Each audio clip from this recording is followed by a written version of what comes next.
I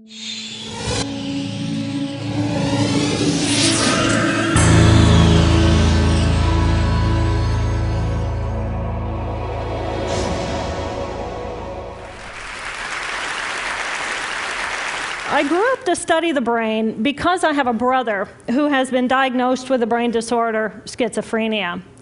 And as a sister, and later as a scientist, I wanted to understand why is it that I can take my dreams, I can connect them to my reality, and I can make my dreams come true. What is it about my brother's brain and his schizophrenia that he cannot connect his dreams to a common and shared reality, so they instead become delusion?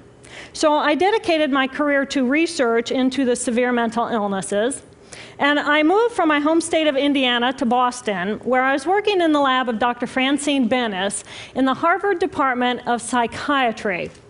And in the lab, we were asking the question, what are the biological differences between the brains of individuals who would be diagnosed as normal control, as compared with the brains of individuals diagnosed with schizophrenia, schizoaffective, or bipolar disorder?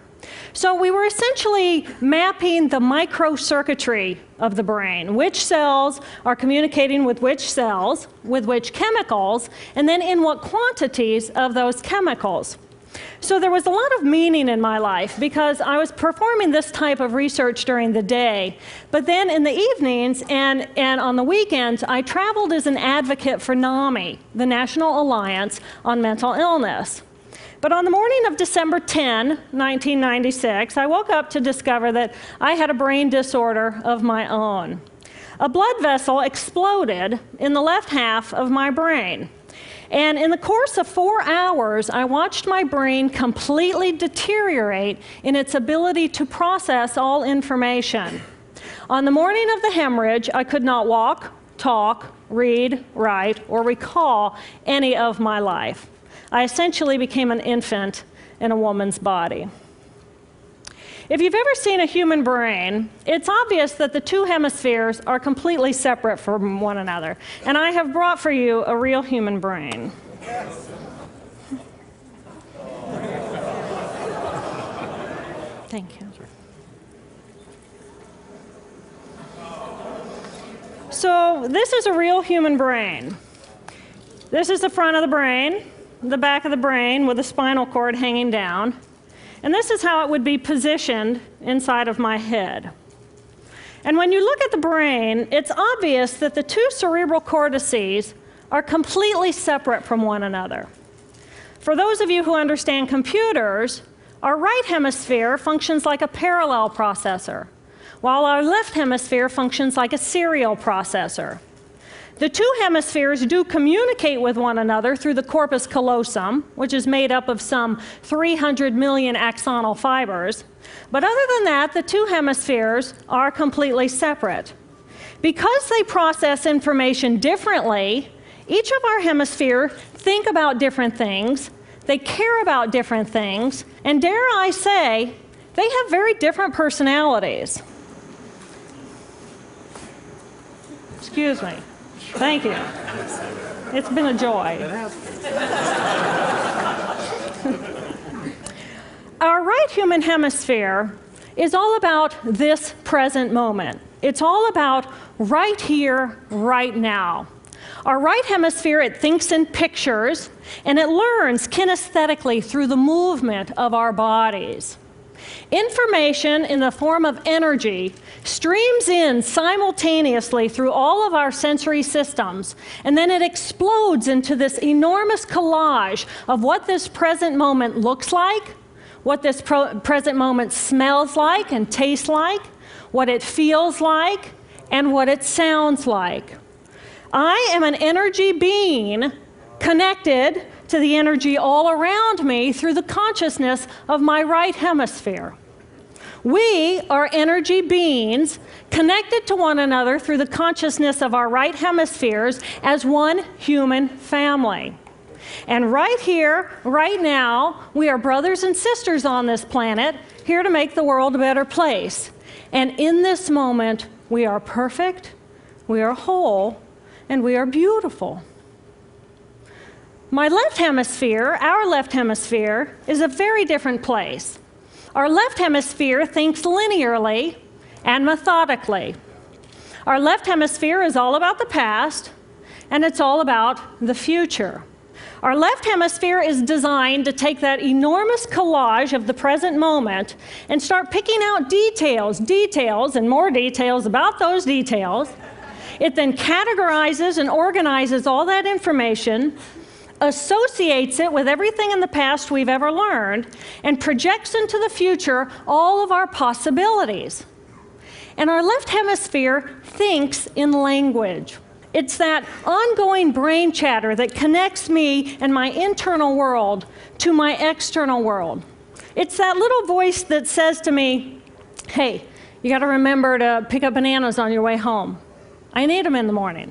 It's that calculating intelligence that reminds me when I have to do my laundry. But perhaps most important, it's that little voice that says to me, I am. I am. And as soon as my left hemisphere says to me, I am, I become separate. I become a single, solid individual, separate from the energy flow around me and separate from you. And this is the portion of my brain that I lost on the morning of my stroke. On the morning of the stroke, I woke up to a pounding pain behind my left eye. And it was the kind of pain, caustic pain, that you get when you bite into ice cream. And it just gripped me, and then it released me. And then it just gripped me, and then it released me. And it was very unusual for me to ever experience any kind of pain, so I thought, okay, I'll just start my normal routine. So I got up and I jumped onto my cardia glider, which is a full body, full exercise machine. And I'm jamming away on this thing, and I'm realizing that my hands look like primitive claws grasping onto the bar. And I thought, that's very peculiar. And I looked down at my body, and I thought, whoa, I am a weird-looking thing. And it was as though my consciousness had shifted away from my normal perception of reality, where I'm the person on the machine having the experience, to some esoteric space where I'm witnessing myself having this experience. And it was all very peculiar, and my headache was just getting worse, so I get off the machine, and I'm walking across my living room floor, and I realize that everything inside of my body has slowed way down. And every step is very rigid and very deliberate. There's no fluidity to my pace, and there's this constriction in my area of perception, so I'm just focused on internal systems. And I'm standing in my bathroom getting ready to step into the shower, and I could actually hear the dialogue inside of my body. I heard a little voice saying, okay, you muscles, you got to contract, and you muscles, you relax. And then I lost my balance, and I'm propped up against the wall. And I looked down at my arm, and I realized that I can no longer define the boundaries of my body. I can't define where I begin and where I end, because the atoms and the molecules of my arm blended with the atoms and molecules of the wall. And all I could detect was this energy. And I'm asking myself, what is wrong with me? What is going on? And in that moment, my brain chatter, my left hemisphere brain chatter, went totally silent. Just like someone took a remote control and pushed the mute button. Total silence. And at first I was shocked to find myself inside of a silent mind. But then I was immediately captivated by the magnificence of the energy around me. And because I could no longer identify the boundaries of my body, I felt enormous and expansive. I felt at one with all the energy that was, and it was beautiful there. And then all of a sudden, my left hemisphere comes back online, and it says to me, hey, we got a problem, we got to get some help. And I'm going, oh, I got a problem. So it's like, okay, I got a problem. But then I immediately drifted right back out into the consciousness, and I affectionately refer to this space as La La Land. But it was beautiful there. Imagine what it would be like to be totally disconnected from your brain chatter that connects you to the external world. So here I am in this space, and my job and any stress related to my job, it was gone. And I felt lighter in my body. And imagine all of the relationships in the external world and any stressors related to any of those, they were gone. And I felt this sense of peacefulness. And imagine what it would feel like to lose 37 years of emotional baggage. Oh, I felt euphoria. Euphoria. It was beautiful there. And then again, my left hemisphere comes online and it says, hey, you've got to pay attention. We've got to get help. And I'm thinking, I got to get help. I got to focus. So I get out of the shower and I'm mechanically dressed and I'm walking around my apartment and I'm thinking, I got to get to work. I got to get to work.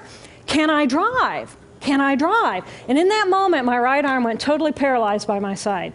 Then I realized, oh my gosh, I'm having a stroke. I'm having a stroke. And then the next thing my brain says to me is, wow, this is so cool. This is so cool. How many brain scientists have the opportunity to study their own brain from the inside out?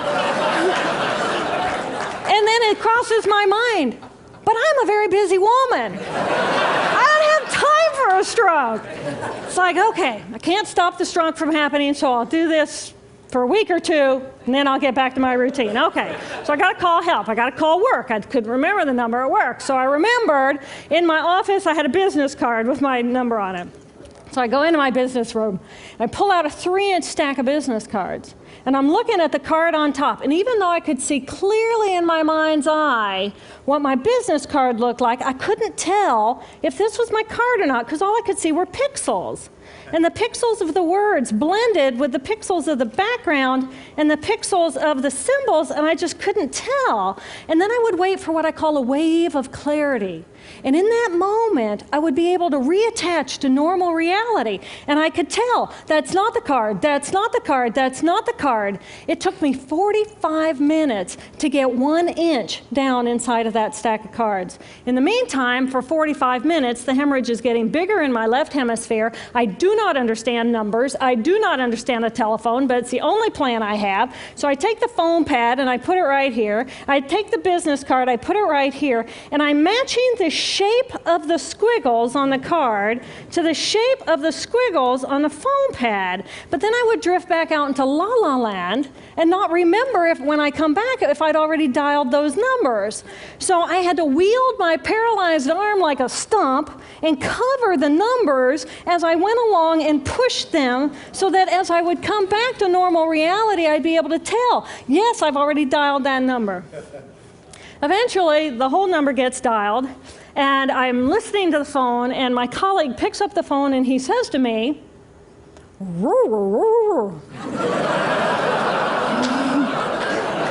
I think to myself, oh my gosh, he sounds like a golden retriever. And so I say to him, clear in my mind, I say to him, this is Jill, I need help. And what comes out of my voice is, and I think, oh my gosh, I sound like a golden retriever. So I didn't know that I couldn't speak or understand language until I tried. So he recognizes that I need help, and he gets me help. And a little while later, I'm riding in an ambulance from one hospital across Boston to Mass General Hospital. And I curl up into a little fetal ball.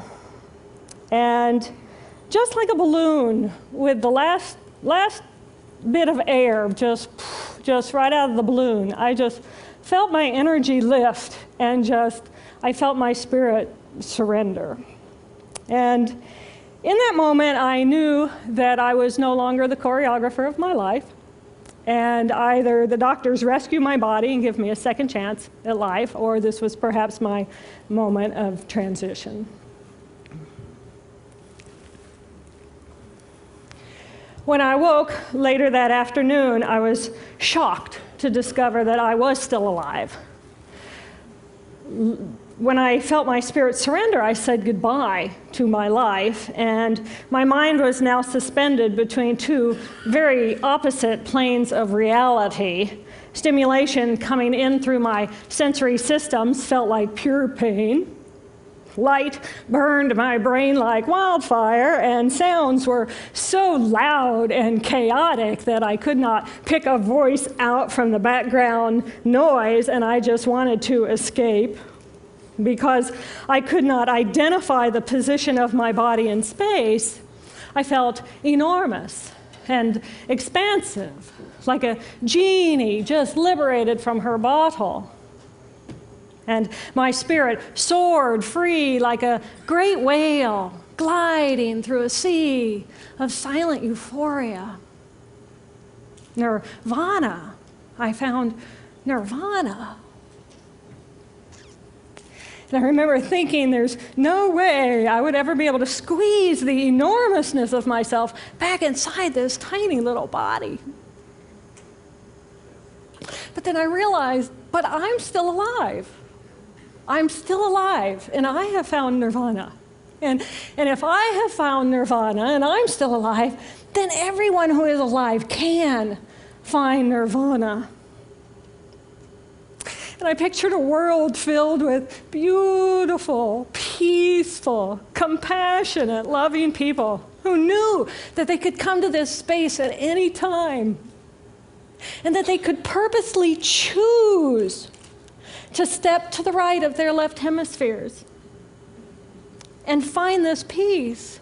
And then I realized what a tremendous gift this experience could be. What a stroke of insight this could be to how we live our lives.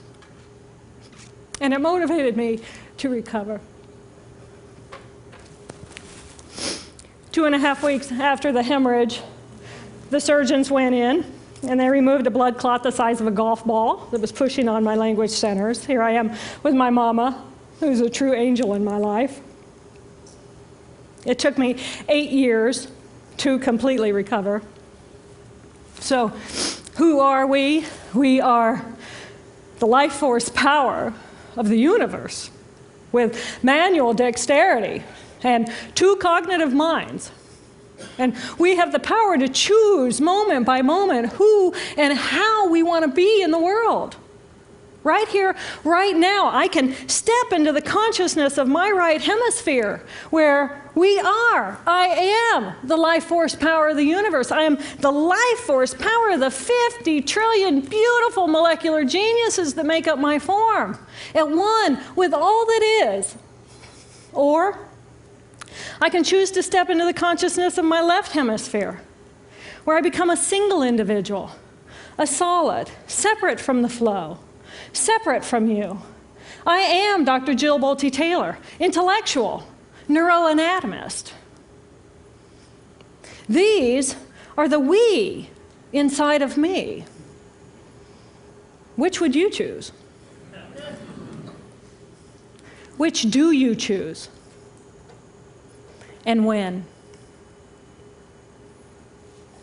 I believe that the more time we spend choosing to run the deep inner peace circuitry of our right hemispheres, the more peace we will project into the world, and the more peaceful our planet will be.